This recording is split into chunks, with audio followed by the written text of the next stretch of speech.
आपण पायी चालत सीएसटीच्या दिशेला निघालेला आहात, काय सांगणार? सगळ्यात महत्त्वाचा हा अनेक वर्षापासूनचा लढा आहे. त्या लढ्याला यश मिळालं पाहिजे ही भावना माझी नाही, या महाराष्ट्रातील असंख्य लोकांची. त्यामुळे आज या ठिकाणी मी पायी चाललो काय आणि गाडीने चाललो काय यापेक्षा ह्या जनतेबरोबर चालण्यात जो आनंद आहे तो कशातच नाही. आणि आपल्याद्वारे मी सरकारला एक सांगू इच्छितो की आता थांबा, आता बास करा, आता कुठंतरी निर्णय घेतला पाहिजे आणि एक घाव दोन तुकडे केले पाहिजे. ही याद्वारे सरकारला ठेवतो. हे किती दिवस भिजत घोंगडे ठेवणार आहे? सरकारने आता डिसिजन घेतला पाहिजे आणि डिसिजन घेणं कुठलंही अवघड गोष्ट नाही. निश्चितच आज डिसिजन घेणं महत्त्वाचं आहे. ज्याप्रमाणे संघर्ष योद्धा जरांगे पाटीलनी सांगितलं होतं की मी मुंबईत येतोय आणि मुंबई जाम करणार.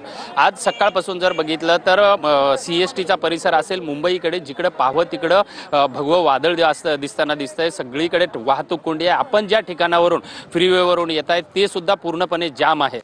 जनतेचा रेटा आणि जनतेचा कौल याचा विचार करता आता निर्णय घेतला पाहिजे. हे किती दिवस ठेवणार आहे या गोष्टी? आज तुम्ही पाहिलं असेल मुंबईमध्ये येणारे प्रत्येक रस्त्यावर इतकी असंख्य, म्हणजे आज मुंबईचं विश्वविक्रम आज मोडला गेला आहे. मुंबईमध्ये इतकी जनसामान्य शक्ती या एकवटलेली आहे. निश्चितच गणपतीचा उत्सव आहे आणि मोठ्या प्रमाणामध्ये मुंबईकरासह महाराष्ट्रातलं जनता, मराठा बांधव हा या ठिकाणी आलेला आहे. आणि सगळीकडे मग ट्रेन असेल किंवा सगळीकडे हा जो मराठी योद्ध्यांचा जो रेठा आहे हा या ठिकाणी, तुम्हाला वाटतंय की सरकार या रेठ्याला पुढे झुकणार? गणेश उत्सव हा सगळ्यात पवित्र उत्सव आणि मी गणरायाला प्रार्थना करतो की दुर्जनांना सद्बुद्धी देवो आणि ह्या जरांगे पाटलांच्या लढ्यामध्ये यश येऊ हीच या ठिकाणी गणरायाला. किती आंदोलन सुरू आहे?